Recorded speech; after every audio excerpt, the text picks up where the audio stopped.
ఈ వారం మన పాఠం యేసు హత్యలో దోషులెవరు. 2000 సంవత్సరాల క్రితం జరిగిన ఒక హత్య. ఎవరో ఆ హత్యలో హంతకులు. ఇది ఈ వారం మనం తెలుసుకోబోతున్నాం. ప్రపంచంలో లేదా సమాజంలో అనేక తప్పుడు బోధలు, అసత్య బోధలు ఎక్కువైపోయాయి ఈ మధ్య. యేసుక్రీస్తు వారి మరణం కోసం ఈ మధ్య కాలంలో ఒక అబద్ధ బోధ, దాన్ని నివృత్తి చేయడానికి ఈ పాఠం. ఫస్ట్ అసలు యేసుది హత్య. మనుషులకి మరణం వస్తుంది. మరణం రకరకాలుగా ఉంటుంది. అందులో ఒకటి సాధారణ మరణం, అంటే వయసు అయిపోయి వృద్ధాప్యంలో చనిపోవటం, అది ఎవరికైనా వస్తుంటుంది. మరొకటి సడన్ డెత్, యాక్సిడెంట్లుగా చచ్చిపోతారు. ప్రమాదవశాత్తు యాక్సిడెంట్, రోడ్డు ప్రమాదంలోనో, బిల్డింగ్ మించి పడిపోయో, కరెంట్ షాక్ కొట్టో, ఇలాగ హఠాత్తుగా పడి చచ్చిపోతుంటారు. రెండో రకం మరణం. అలాగే సూసైడ్లు చేసుకుంటారు, ఆత్మహత్య, తనను తాను చంపుకోవటం, ఇది మూడో రకమైన మరణం.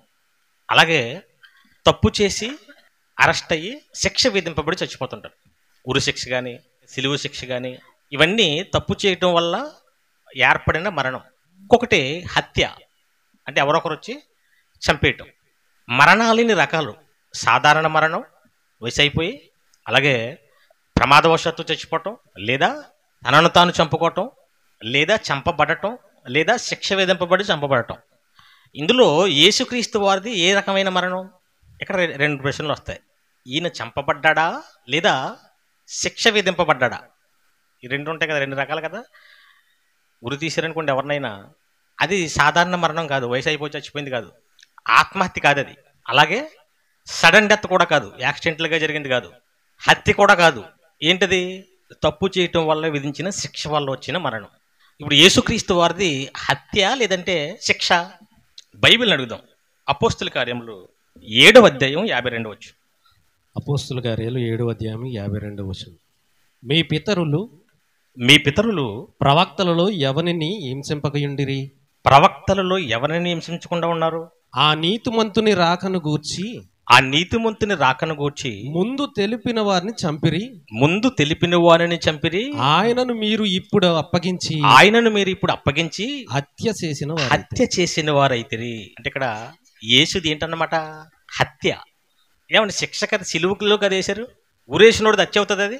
మరి ఎందుకు హత్య అంటున్నాడు ఇక్కడ? అంటే హత్య చేయడానికి ప్లాన్ చేసి దీన్ని శిక్షగా మలిచారు. ఇప్పుడు ఎవరినన్నా చంపాలనుకున్నాను అనుకోండి, నేను స్వామి గారిని చంపాలనుకున్నాను, నా మీద కేసు రాకుండా చంపాలంటే ఏం చేయాలి? డైరెక్ట్గా నేను హత్య చేస్తే నన్ను అరెస్ట్ చేస్తారు. అలా కాకుండా ఆయన ఏదో పెద్ద నేరం చేసినట్టు ఇరికించి, పన్నాగం పన్ని, తప్పుడు సాక్ష్యాలు క్రియేట్ చేసి మొత్తానికి ఉరిశిక్ష పడేలా చేశాను అనుకోండి, దాన్ని ఏమంటారు మామూలుగా? సమాజం దృష్టిలో శిక్ష, కానీ వాస్తవంగా ఏంటది? హత్య. నా మీదకి రాకుండా చేసిన హత్యది. ఇప్పుడు యేసుది ఏంటన్నమాట? చూడడానికి శిక్షే, కానీ జరిగింది ఏంటి? హత్య. చంపేశారు ఆయన్ని. అదే అపోస్తుల కార్యములు 2వ అధ్యాయం 23 వచనం.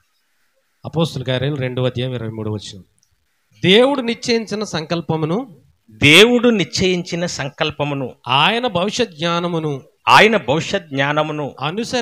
అనుసరించి అప్పగింపబడిన ఈయనను మీరు దుష్టుల చేత సిలువ వేయించి చంపితిరి. ఏం చేశారంటే ఇప్పుడు ఇంతకే సిలువ వేయించి చంపారు, కానీ హత్య చేశారు. తప్పుడు సాక్ష్యాలు క్రియేట్ చేసి ఆయన్ని చంపించారు. 2023 సంవత్సరాల క్రితం జరిగిన ఈ హత్యలో ఇంతకీ దోషులు ఎవరు? ఇది మనం తెలుసుకోబోతున్నాం ఇప్పుడు. ఇలాంటి ఒక హత్య జరిగినప్పుడు సిఐడి అనేది ఒకటి వస్తుంది రాష్ట్ర ప్రభుత్వంలో. CID, crime investigation department. అసలు ఎలా జరిగింది హత్య, దీని వెనక ఎవరున్నారు, ఎవరు నేరస్తులు, ఆ వివరాలన్నీ ఇన్వెస్టిగేషన్ చేసి లాగుతుంటారు వాళ్ళు.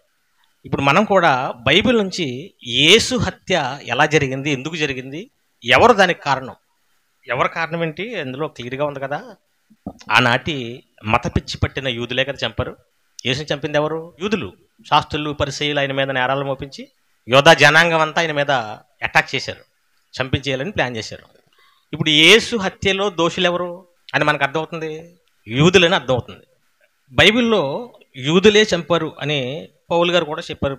అపోస్తల కార్యం చూసినా మనం, మీరు సిలువ వేసిన ఈ యేసునే దేవుడు ప్రభువుగా ఇచ్చాడు కాబట్టి మీరు అందరూ మారండి అనగానే బాప్తిసం పొందారు.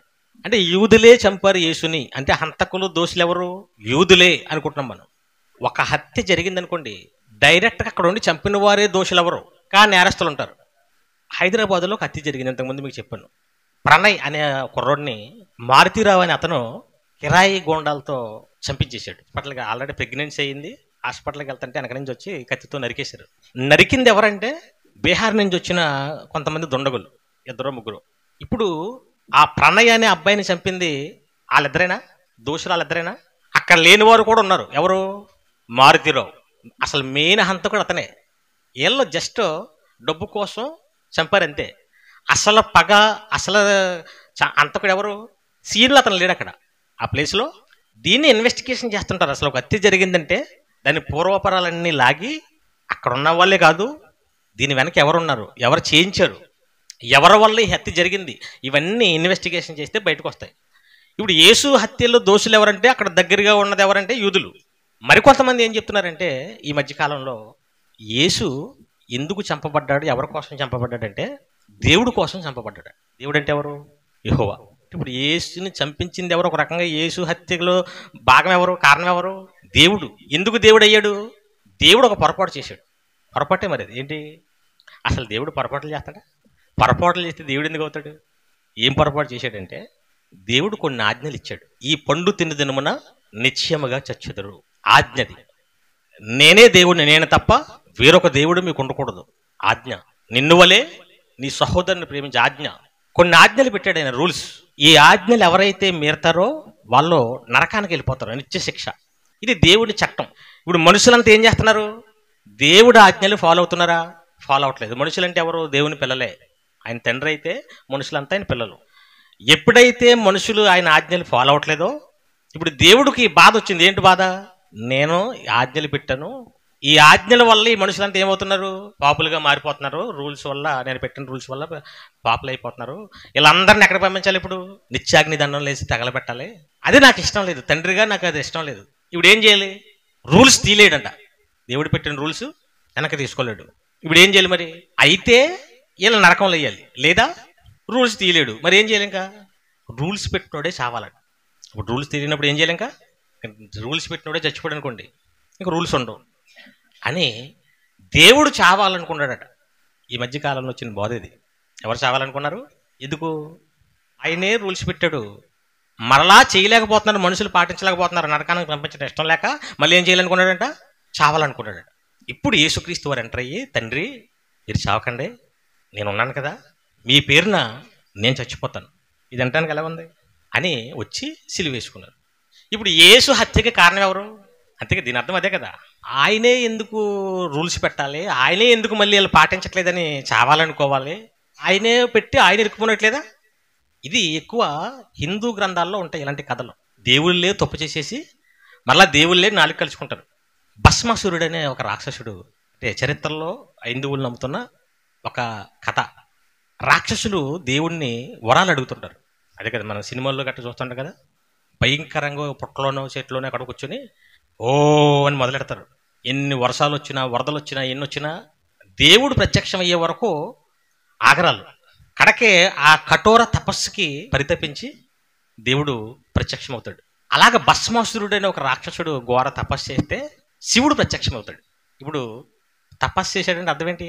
ఏదో వరం అడుగుతాడు. ఇప్పుడు ఏటినైనా నీ కోరికేంటి అని శివుడు అడగగానే భస్మాసురుడు ఏమడిగాడంటే, నేను దేన్ని ముట్టుకుంటే అది బంగారం అయిపోతుంటే పోనీ ఇది బాగుంది, అదే కదా, దేన్ని ముట్టుకుంటే అది డబ్బు అయిపోవాలంటే బాగుంది, పోనీ ఏదో మంచిది కానీ దేని మీద చేయబడితే మేము బుడిదైపోవాలంటే అదేం కోరిక అసలు. ఇప్పుడు దేవుడు ఏం చేయాలి? దుష్టుడా, మూర్ఖుడా, ఇదేం కోరికరా, బుద్ధిహీనుడా అని తిట్టాలా? దేవుడు అలా తిట్టడం. భక్తుడు ఏదడిగినా ఇచ్చేయాలి అంతే. ఎందుకంటే వీళ్ళు ముందు హామీ మాట ఇస్తారు, మాట తప్పరు. ఇంకా ఓకే నాయన తదాస్తు అన్నాడు. ఎవరు? దేవుడు, శివుడు. ఇప్పుడు వరం వచ్చింది, ఎవరి నెత్తి మీద పెడితే ఆడు బూడిదైపోతాడు. ఇప్పుడు టెస్ట్ చేయాలి కదా, ఈ నెత్తి మీద ఇటు పెట్టుకుని ఈడు బూడిదవుతాడు. ఎవరినో టెస్ట్, ఎక్కడో టెస్ట్ చేయటం ఎందుకు, ఎవరి మీద పెట్టడం ఎందుకు? ఈ ఇచ్చినోడి మీద పెడితే గొడవ వదులుతానని ఆడి నెత్తి మీద చేయటం మొదలెట్టాడంట. ఎవరి నెత్తి మీదకి? వరం ఇచ్చినది దేవుడి నెత్తి మీద చేయటం పరిగెత్తాడు. ఇది దేవుడు పరిగెట్టడం మొదలెట్టాడు. ఇప్పుడు ఊరుకుడా, దుర్మార్గుడా, నేను వరం ఇస్తే నా మీదే పెడతావా? ఎవరు పరిగెత్తిపోతున్నారు ఇప్పుడు? ఇదంతా నేను కల్పించింది కాదు, ఆ గ్రంథాల్లో ఉన్నది. మీరు అవసరమైతే యూట్యూబ్లో చూడండి, గూగుల్ సెర్చ్ చేయండి, లేదా గ్రంథాలు కొనుక్కోండి, అందులో ఉంటుంది. భస్మాసురుని చరిత్ర. శివుడు పరిగెడుతున్నాడు ఇప్పుడు. అలా పరిగెత్తి పరిగెత్తి ఈ రన్నింగ్లో ఒకరికి ఫోన్ చేశాడు. ఎవరికి? విష్ణువు చేశాడు, వన్ ఆఫ్ ది బ్రదర్ శివుడికి. ఏంటయ్యా చెప్పు అంటే, పెద్ద సమస్య వచ్చి పడింది, వరం ఇచ్చాను ఒకడికి, ఓన్లీ కదా తినేస్తే ఆడేమో నా మీద ఎవరు ఎగెత్తలేడు, ప్లీజ్ సేవ్ మీ అని ఎప్పుడైతే రన్నింగ్లో పరిగెట్టాడో, కాల్ చేశాడో, అయితే నేనుండే ప్లేస్కి తీసుకొచ్చేయండి అలా రన్నింగ్లో అనగానే డైరెక్ట్ విష్ణు లోకానికి వెళ్ళిపోయాడు పరిగెత్తుకుంటూ. ఈ భస్మాసురుడు వెనకాల పరిగెత్తిపోయాడు. అక్కడికి వచ్చేటప్పటికి ఇప్పుడు ఏం చేశాడంటే, ఈ విష్ణు ఒక ప్లాన్ చేశాడు. ఆడదానికి గెటప్ వేశాడు, మోహిని ఆవిడ పేరు, విన్నారు కదా మోహిని. ఎప్పుడైతే అతి సుందరంగా తయారయ్యి అప్సరసలాగా తయారయ్యి కనపడిందో, శివుడి వెనకాల పరిగెడుతున్నా ఎప్పుడైతే ఆవిడను చూశాడో డైవర్ట్ అయిపోయి, అందులోకి సకల కళలు ఉన్నాయి, డ్యాన్సులు, నృత్యాలు అన్నీ ఉన్నాయి దానికి. అంతే అందమైన అప్సరసలా తయారై వచ్చి నృత్యం చేస్తుందంట. ఈడు కూడా అందులో ముగ్ధుడైపోయి నృత్యం చేయడం మొదలెట్టాడు. పోట్లాడి ఎందుకు వచ్చే శివుడికి ఎవడేమన్నాడు, అందులో రాక్షసుడు ఆడి దగ్గరకు నువ్వెందుకు ప్రత్యక్షం అయ్యావు, ఆడు అడిగిన తప్పు వరం నువ్వెందుకు ఇచ్చావు, మళ్ళీ ఆడు పరిగెడుతుంటే నువ్వెందుకు పరిగెట్టుకెళ్ళి ఇతను ఇంకొకరిని సాయం అడుగో. ఇప్పుడు ఆడేం చేశాడు, డైరెక్ట్గా ఎదుర్కోలేదు, ఆడదానిగా మారి నృత్యం చేయడం మొదలెడితే ఆవిడ మూజులో పడిపోయి భస్మాసురుడు కూడా నృత్యం చేయడం మొదలెట్టాడు. ఆవిడ ఎలా చేస్తుంటే అలా చేస్తున్నాడు. ఆవిడ ఎలాగంటుంది అనుకోండి కళ్ళు మీద, ఈడు కూడా ఎలాగంటున్నాడు. ఆవిడ ఎలా లిప్ మీద అంటుంది, ఈడు అంటున్నాడు. ఆవిడ ఎలా చేయట్టుకుందంట, ఈడు ఇలా చేయట్టుకున్నాడు. అక్కడితో కథ అయిపోయింది. అమ్మయ్య కాపాడో. ఎవరిని కాపాడాడు? దేవుణ్ణి. సరే, దేవుడికి కూడా కష్టాలు, దేవుడికి కూడా ఇబ్బందులు. పోనీ ఎక్కడి వరకు బాగానే ఉంది. ఇంకా అసలు ట్విస్ట్ ఏంటి అనుకుంటున్నారు? ఆ మోహినిగా మారింది ఎవరు? మగోడు విష్ణువు, శివుడు బ్రదరు. ఎప్పుడైతే అంత అందమైన అమ్మాయిని చూశాడో, నా బ్రదరే మంచి పని చేసావు, మంచి బాగా నటించి అనలేదు ఎంతకే. ఓ ఈ సుందరి ఎవరు? శివుడు. ఊరి నాయన ఇది మీ అన్నయ్య కదా. ఇంతకంటే పార్వతి కూడా ఇప్పుడు ఇలా కనపడలేదు నాకు. పార్వతి అంటే ఎవరు? పేదరి గారి భార్య ఉందో లేదో తెలియదు మనకి. శివుడికి భార్య ఎవరంటే వెంటనే ఈ మోహినితో మోహించాడంటే ఇతను. ఎవరితో మోహించాడు? ఇంతకీ కాపురం చేసాడు ఎవరితో?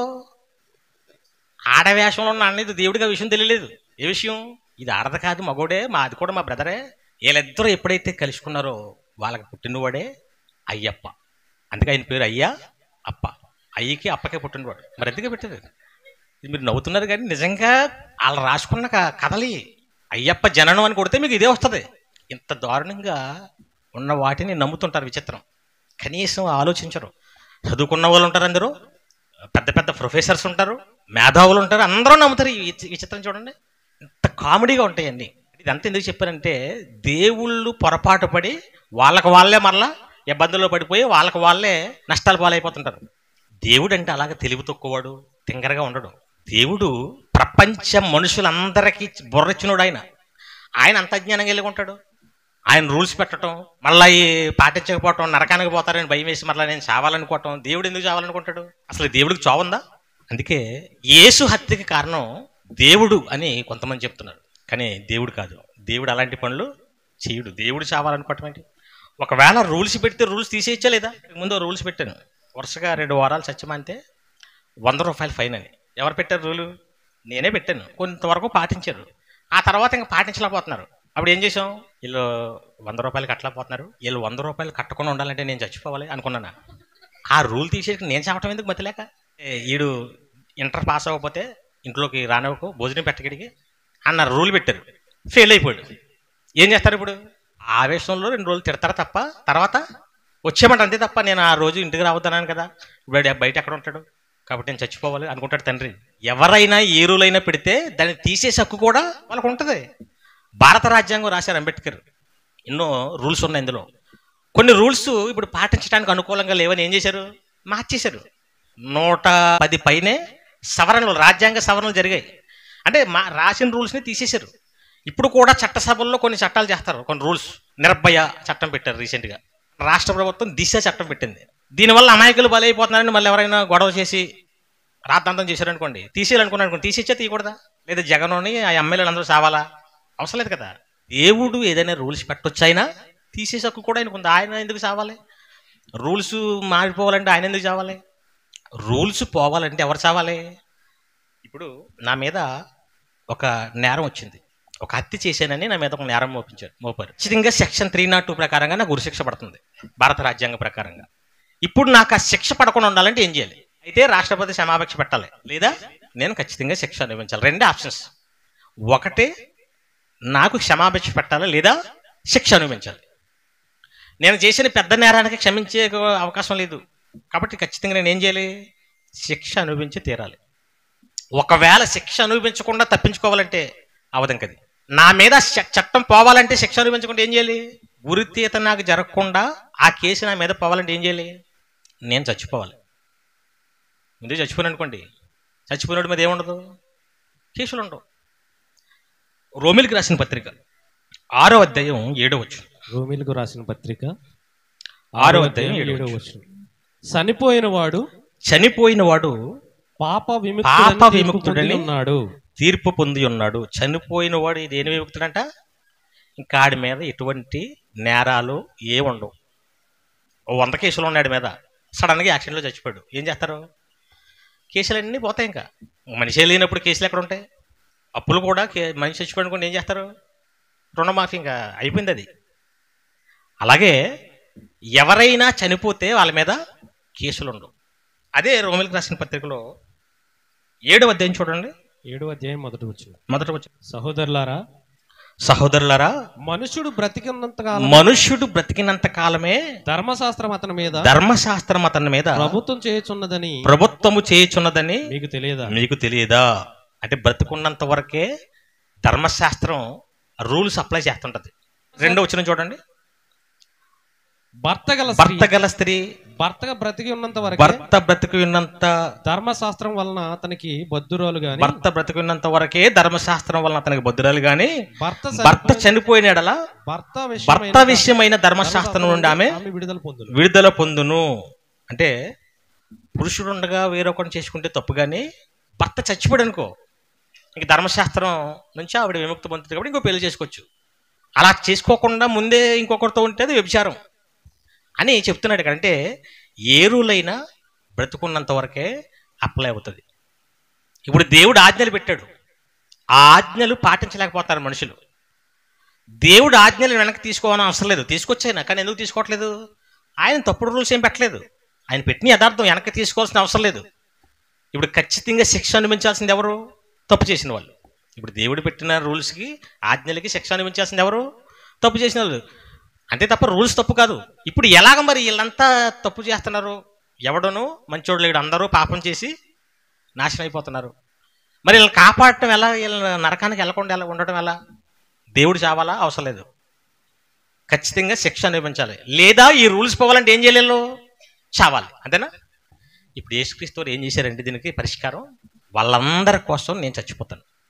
యేసుక్రీస్తు వారు ఎవరి కోసం చచ్చిపోయారు? ఇప్పుడు దేవుడు కోసమా, మనందరి కోసమా, యూదుల కోసమా? ఎవరైతే పాపులుగా ఉంటారో వాళ్ళందరి కోసం. ఇక్కడ ఉన్న వాళ్ళంతా పాపులా కదా? నేను పాపం చేయలేదని ఎవరైనా చెప్తారా? అలా చెప్పటమే పెద్ద పాపం.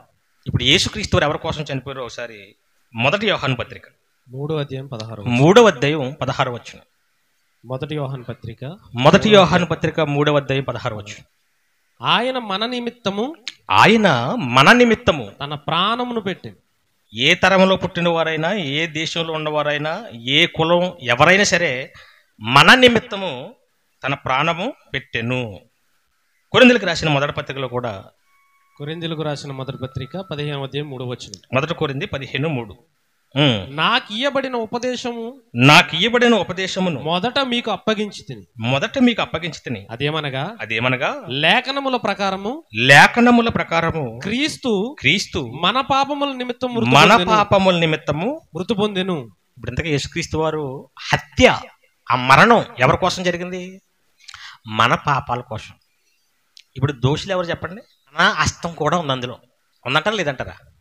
ఆయన అందరి పాపాల కోసం చనిపోయాడు. అదే మటన్ షాప్లో మేకని నరికేసి అక్కడ ఎలాడగట్టాడు. ఆ మేకని చంపింది ఎవరు? ఆ షాపు ఓనరు. అతనే కొనుక్కొచ్చి దాన్ని పీక నరికేశాడు. చాలా ఘోరంగా చంపేశాడు బాబు, ఇతనే చాలా జాలి లేనాడు అంట. డైరెక్ట్గా అతనే చంపాడు. కానీ అది చావడం వెనక ఇంకా చాలామంది ఉన్నారు. ఎవరు? ఆ మటన్ ఎవరైతే కొనుక్కొని తింటారో, ఇప్పుడు అతని కోసం చంపాడుదండి. ఇప్పుడు ఈ ఊర్లో చాలామంది వచ్చి వారం కొనుక్కుంటారు, తింటారు అని అందరి కోసం ఆలోచించి దాన్ని వచ్చి నరికాడు. ఇప్పుడు హత్య డైరెక్ట్గా అతను ఉన్నాడు కానీ, చంపినోడు అతనే కానీ, దాని వెనక ఎంతమంది చేతులు ఉన్నాయి? అది తినడానికి సిద్ధంగా పడిన అందరి హస్తాలు ఉన్నాయి. అవునా కదా? అలాగే యేసుని అక్కడ ఉండి డైరెక్ట్గా యూదులు చంపారు, కానీ దాని వెనక ఎంతమంది ఉన్నారు? సర్వలోకం మనం అంతా ఉన్నాం. మనందరి కోసం ఆయన చనిపోయాడు. ఇంతకీ అంటే దేవుడు పెట్టిన రూల్స్ తీసేశారా? తీయలేదు. దేవుడు చనిపోయాడా? చావనవసరం లేదు. శిక్ష అనిపించాల్సిందే. ఎవరు అనిపించారు? ఇప్పుడు ఇంతకీ మనందరి నిమిత్తం ఆయన అనిపించేశాడు. ఇప్పుడు మనం ఏం చేయాలి మరి? ఖచ్చితంగా పాపం చేశాం కదా, పాపం చేసినోడు శిక్ష అనిపించాలి, లేదా శిక్ష పోవాలంటే అది చావాలి. ఇప్పుడు మన కోసం ఏం చేశాడు దేవుడు? యేసుక్రీస్తు వారి ప్లాను, మీ మీద దేవుడు పెట్టిన ఈ ఆజ్ఞలు పోవాలంటే ఒకటి మీరు శిక్ష అనుభవించాలి, లేదా మీరు చావాలి. శిక్ష అనుభవించలేరు, నరకాంలో మీరు వెళ్ళటం దేవుడికి ఇష్టం లేదు. మీ అందరి నిమిత్తం నేను శిక్ష అనుభవిస్తున్నాను. మీరు ఏం చేయాలంటే చచ్చినట్టు మీరు ఒప్పుకోవాలి. ఎలా ఒప్పుకోవాలి? చచ్చినట్టు ఒప్పుకోవటం ఏంటి? నేను చచ్చిపోయాను, నేను బ్రతికున్నాను, కానీ నేను చచ్చినట్టే నువ్వు ఒప్పుకోవాలి. నీ నోటితో ఒప్పుకోవాలి, మానసికంగా నువ్వు చచ్చిపోవాలి. అదే బాప్తిస్మము. బాప్తిస్మం అంటే ఏంటి? బాప్తిస్మం అనే పదానికి అర్థం ఏంటి? సమాధి చేయబడుట లేదా పాతి పెట్టుట. ఎవరిని సమాధి చేస్తాం? చచ్చిన వారిని సమాధి చేస్తాం. ఇప్పుడు యేసుని నమ్ముకున్న వెంటనే నువ్వు బాప్తిస్మం తీసుకొని చెప్పారు కదా, అది ఎందుకు పెట్టారు? ఇంతకీ సమాధి ఎందుకు చేయాలి? నేను నీటిలో సమాధి చేశారు. మట్టిలో అయితే నువ్వు నిజంగా చచ్చిపోతావు కాబట్టి నీటిలో ముంచారు. అంటే మానసికంగా నువ్వేం ఒప్పుకున్నావు ఆ రోజు? నరేష్ అనే నేను దేవుడి దృష్టిలో చచ్చిన వాడినే. దేవుడు ఎవరో తెలియక, ఎందుకు బతుకుతున్నానో తెలియక, జీవితాన్ని ఎవరు ఇచ్చారో తెలియక, ఈ విశ్వం అంతా నాకు ఇచ్చి నన్ను నడిపిస్తుంది ఎవరో తెలియక తప్పులు చేశాను నేను. ఈ తప్పులకి శిక్ష నరకంకి పోవాలి. నా కోసం యేసుక్రీస్తు వారు శిక్ష అనుభవించారు. నేను ఏం చేయాలంటే ఇప్పుడు నేను చచ్చిపోయానని ఒప్పుకోవాలి, నా నోటితో ఒప్పుకోవాలి. అలా ఒప్పుకున్న వెంటనే నన్ను ఏం చేస్తారు? పాస్టర్ గారు సమాధి చేశారు. మిమ్మల్ని కూడా అదే చేశారు. ఇప్పుడు ఎంతకే ఆజ్ఞలు పోయాయా? దేవుడు ఆజ్ఞలు పెట్టిన దేవుడు చచ్చాడా, లేదంటే శిక్ష అనుభవించవలసినోడే చచ్చాడా? అర్థం కాలేదు కదా. దేవుడు ఆజ్ఞ పెట్టాడు, రూల్స్ పెట్టాడు, పాటించలేక వెళ్ళి చస్తున్నారు, నరకానికి పోతున్నారు. దేవుడికి ఇష్టం లేదు. ఇప్పుడు ఈ నరకానికి వెళ్ళకుండా ఉండాలంటే ఏం చేయాలి? రూల్స్ తీయడైనా, ఎందుకంటే రూల్స్లో రాంగ్ లేదు. అలాగని దేవుడు చావడం. ఎవరిని చంపాడు ఇప్పుడు యేసు? ఎవరైతే తప్పు చేశారో వాళ్ళని చావమన్నాడు. దేవుడు కదా చావాల్సింది. ఎవరు చావాలి? మనమే చావాలి. తప్పు చేసింది మనం చావడం మానేసి రూల్ పెట్టిన దేవుడు ఎందుకు చేస్తాడు? అందుకే బాప్తిస్మం అనే కార్యక్రమం ద్వారా మనం అంతా ఏం చేస్తున్నాం? చచ్చిపోతున్నామని ఒప్పుకుంటున్నాం. అంతే కదా. అలా చనిపోయావని ఒప్పుకుంటే నీ పాపాలన్నీ క్షమించబడుతున్నాయి. నీ నిమిత్తం ఎవరు శిక్ష అనుభవించారు? యేసుక్రీస్తు వారు మరణించారు. చివరిగా పేతురు రాసిన మొదటి పత్రిక 2వ అధ్యాయం 24 వచ్చు. పేతురు గారు రాసిన మొదటి పత్రిక 2వ అధ్యాయం 24 వచ్చు. మనము పాపముల విషయమై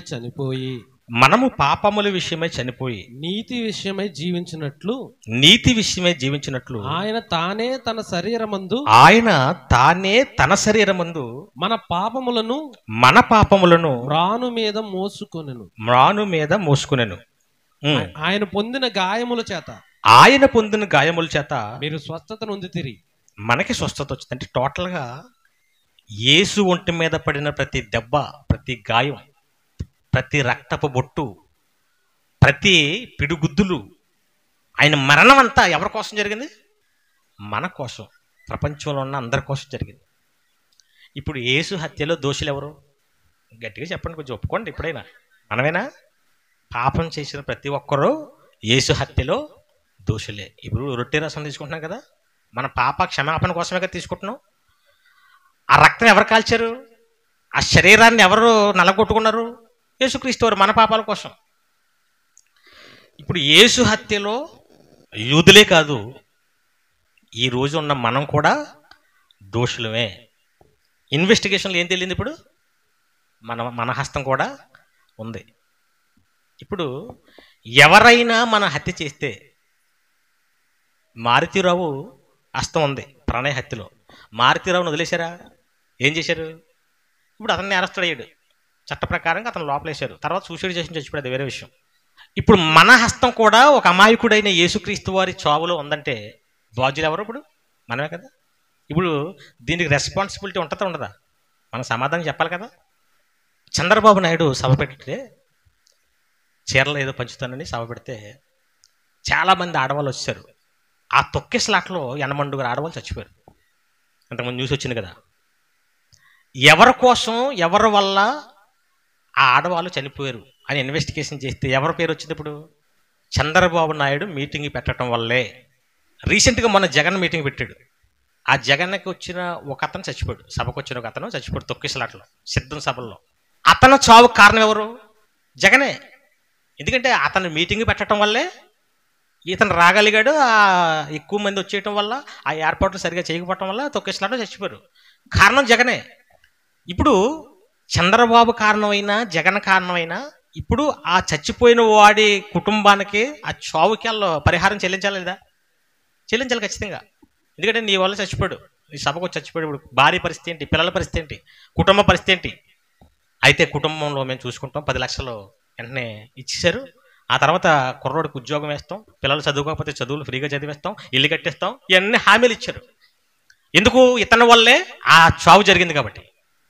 అలాగే మనం ఎప్పుడైనా బైక్లో వెళ్ళినా ఏదైనా యాక్సిడెంట్ జరిగింది అనుకోండి, మన వల్ల చచ్చిపోవడానికి ఎవడైనా వెంటనే ఆ ఖర్చు మనమే పెట్టుకోవాలి, నష్టపరిహారం చెల్లించాలి. ఆ ఫ్యామిలీకి మనమే సెటిల్ చేస్తుంటారు. ఒక పరిశుద్ధుడు, పవిత్రుడు మన వల్ల చచ్చిపోయాడు. ఇప్పుడు రెస్పాన్సిబిలిటీ ఎవరు? ఇప్పుడు ఆయన బతుకుంటే ఏం చేద్దుడు, ఆయన ఏం మాట్లాడుదుడు, ఏం చేయమందుడు? ఇవన్నీ ఆయన చచ్చిపోయాడు కదా మన కోసం. ఇప్పుడు ఆయన బాధ్యత ఎవరు తీసుకోవాలి? మనం తీసుకోవాలి. ఏంటి ఆయన బాధ్యత? ఇప్పుడు చివరిగా కొరింథీయులకు రాసిన, చదువుతాం కదా మనం రోజు ప్రతి వారం, చూడకుండా చెప్పండి ఎన్నో అధ్యాయం అది? ఎన్నో కోరింది? మొదట కోరింది 11వ అధ్యాయం 23వ వచనం. తీయకుండానే చదవండి. చర్చి పెట్టిన దగ్గర నుంచి ఎన్ని సంవత్సరాల నుంచి? 7-8 సంవత్సరాల నుంచి వారం వారం వెంటనే మళ్ళీ చదువుతున్నారు. అసలు వాక్య పఠనం చేసినప్పుడు వచ్చే కొల్లు మూసుకుని చెప్పి వెళ్ళిపోతారు అనుకుంటున్నాను. నేను మీకు అప్పగింపబడిన దానిని ప్రభు వలన పొందుతుని. ప్రభు అయిన యేసు ఆయన అప్పగింపబడిన రాత్రి ఒక రొట్టెని పట్టుకుని కృతజ్ఞతాస్తుతులు చెల్లించి దానిని విరిచి, ఇది మీ కొరకే నా శరీరం, నేనే మీ కొరకే దెబ్బలు తిన్నాను, నన్ను జ్ఞాపకం చేసుకున్నట్టుకై మీరు చేసుకోండి, దీన్ని జ్ఞాపకం చేసుకోవటానికి తీసుకోండి. ఆ ప్రకారమే భోజనమైన పిమ్మట ఆయన ఒక పాత్రను ఎత్తుకొని, ఈ పాత్ర నా రక్తము వలనైన క్రొత్త నిబంధన, మీరు దీనిలో ద్రాక్షరసం నా రక్తంగా తీసుకుని త్రాగినప్పుడల్లా నన్ను జ్ఞాపకం చేసుకోండి. ఏం జ్ఞాపకం చేసుకోవాలి? మీకోసం నేను చచ్చిపోయాను కదా. నన్ను తెలియని, నా కోసం తెలియని ఎంతోమంది ఉన్నారు. నేను బతుకుంటే వాళ్ళందరి కోసం చెబుతాను. మరి నేను మీకోసం చచ్చిపోయాను. ఇప్పుడు మీరేం చేయాలి? మీలో నన్ను చూపించండి అన్నాడు. ప్రచురించన్నాడు. ప్రచురించడం అంటే చెప్పడం కాదు. ప్రచురణ అంటే ప్రింటింగ్, కరపత్రాలు ప్రచురిస్తాం కదా, ముద్ర. యేసునే మనలో, ఆయన ఉంటే సమాజంలో తిరుగుతుడు మారుదు, అనేక మంది మారుతారు ఆయన చూసి, ఆయన ప్రవర్తన, ఆయన క్యారెక్టర్, ఆయన మాటలు చూసి. ఇప్పుడు ఆయన మన కోసం చచ్చిపోయాడు. మరి ఇప్పుడు ఏం చేయాలి? నా ప్లేస్, నా బాధ్యత మీరు తీసుకోండి. నీ వల్ల ఒకడు హత్య చేయబడ్డాడు, చంపబడ్డాడు, మన కుటుంబ బాధ్యతలో తీసుకుంటా కదా. అలాగే మన కోసం ఒక ఆయన చచ్చిపోయినప్పుడు ఆయన చేయవలసిన పనులన్నీ ఎవరు తీసుకోవాలి? ఇప్పుడు నేను హత్య చేశాను, జైలుకి వెళ్ళటం ఇష్టం లేదు, స్వామి గారిని వెళ్ళమన్నాను. ఆయనకి డబ్బు అవసరం అయ్యండి, మీరు చేసిన నేరం నేను వేసుకుంటానండి, ఎన్ని సంవత్సరాలు నేను శిక్ష అనిపిస్తాను. కాకపోతే నాకు 2 పిల్లలు ఉన్నారు, వాళ్ళు చదువుకుంటున్నారు, భార్య ఉంది, కుటుంబం ఉంది. మరి వాళ్ళు పోషింపబడాలంటే నేను లోపల ఉండి ఎలా పోషింపబడతారంటే, మీరు వాళ్ళ బాధ్యత అంతా తీసుకోండి, వాళ్ళకి ఎంత డబ్బు ఇవ్వాలి మీరు అని మాట్లాడుకుని వెళ్ళిపోయి అనుకోండి. అప్పుడు బాధ్యత అంతా నేను చూసుకోవాలి, పిల్లల చదువులు అన్నీ. ఎందుకంటే నా వల్ల అయినా శిక్ష అనుమతున్నాడు కాబట్టి. పెద్ద పెద్ద రాజకీయ నాయకులు ఎలా చేస్తుంటారు, కోటేశ్వర్లు ఏం చేస్తారు? తప్పులాలు చేసేసి వేరొకరిని శిక్షగా అనిపించేలాగా ఆడి పేరు మీద కేసుకి వెళ్ళిపోతుంటారు. అలాగే వెళ్ళడానికి రెడీగా కూడా చాలామంది ఉంటారు. అలాగే యేసుక్రీస్తు వారు మన వల్ల చనిపోయాడు కాబట్టి ఇప్పుడు బాధ్యత ఎవరు వహించాలి? అందుకే ద్రాక్షరసం రొట్టె మీ దగ్గరకు వచ్చి ఏం చెప్తుంది? ఇప్పుడు ఇంతకీ ఏం జ్ఞాపకం చేసుకోమంటుంది? మీకోసం నేను చనిపోయాను కదా, మరి నేను సమాజానికి చెప్పాలి కదా, నన్ను అనేక మంది నమ్మాలి కదా, ఎంతోమంది తెలియక నరకానికి పోతున్నారు కదా. మీరు నా పాత్ర పోషించండి, నన్ను చూపించండి. చూపించడం అంటే మీరు మాట్లాడితే యేసుక్రీస్తు మాట్లాగా ఉండాలి, మీరు బ్రతికితే మీరు ఎవరు కనపడాలి? యేసు కనపడాలి. కొట్టినా తిట్టినా చివరిగా చంపుతున్నా ఏమన్నాడు? తండ్రి వీళ్ళు ఏం చేస్తున్నారో క్షమించండి అన్నాడు. ఇప్పుడు క్రీస్తుని చూపించడం అంటే ఏం చేయాలి? మనం కూడా క్షమించాలి, ప్రేమించాలి, అన్నీ చేయాలి. మనలో క్షమాపణ ఉందా? లేదు. ఎందుకు లేదు? మనం క్రీస్తుని చూపించాం. ఎవరిని చూపిస్తాం? మనల్నే చూపించుకుంటాం. మనల్ని ఏమో చావమన్నాడా? బాప్తీసం ద్వారా ఏం చేయమన్నాడు? చచ్చిపోండి. చచ్చిపోయి ఎవరిని చూపించాలి? ఇప్పుడు మీరు క్రీస్తుని చూపించాలి. ఇప్పుడు ఎవరిని చూపిస్తున్నావు? ఆ మాట అన్నాడు. ఆ రోజు ఆ మాట అందే పొడిచేస్తున్నాడు నన్ను. ఇంకా అందుకే దాన్ని మెట్టెక్కట్లేదు, దాన్ని గుమ్మ ఎక్కట్లేదు. నీకు ఈ పగలో పొడుచుకొచ్చేస్తుందంటే అర్థం ఏంటి? నువ్వు సావలేదు ఇంకానే, నువ్వు బయటకు వచ్చేసావు. ఎవరు రావాలి? అది వేసుకున్నాడానికి ఏం చేద్దు నువ్వు? సర్లే అంటే అనుకొని దేవుడే చూసుకుంటాడులే, క్షమించేద్దాం అనుకుంటాం. అనుకోవా? ఎప్పుడైనా అనుకుంటున్నారు అలాగే? అసలు నేను ఎందుకు క్షమించాలి? దాన్ని తిడుతున్నానా? దాన్ని తాగుతున్నానా? ఆడేమన్నా నన్ను పోషిస్తున్నాడా? ఆడేమన్నా నాకు పెడుతున్నాడా? నేను ఎందుకు పడాలి? తగ్గేదే, అప్పుడు నువ్వు పరలోకం వచ్చేదే. అంతే కదా మరి. నువ్వు యేసుని చూపించకపోతే, నీ కోసం ఆయన చచ్చిపోతే, మంచి పవిత్రుడు, పరిశుద్ధుడు, అలాంటి ఆయన నీ కోసం ప్రాణం పెడితే, నువ్వు ఆయన చూపించమని ఒకే ఒక కోరితే నువ్వు అది కూడా చేయకపోతే నీ కోసం ఆయన ఎందుకు చావాలి? అందుకే ప్రతి వారం ఆయన గుర్తు చేస్తున్నాడు, నా చావుకు మీరే కారణం కాబట్టి నా బాధ్యత మీరు తీసుకోండి ప్లీజ్ అని వారం రిక్వెస్ట్ చేసి, రొట్టె రసం మీ దగ్గరికి వస్తుందంటే మీ పాపాల కోసమే కదా ఇదిగో నేను రక్తం చిందించాను, మీ పాపాల కోసమే కదా నా శరీరం నలగొట్టుకున్నాను, మరి నా కోసం చెప్పరా? నా కోసం అనేకులకు చూపించరా? నా క్యారెక్టర్ని మీలో చూపించరా? నేను చచ్చిపోయిన తర్వాత ఎంతమంది క్రీస్తులు రావాలి?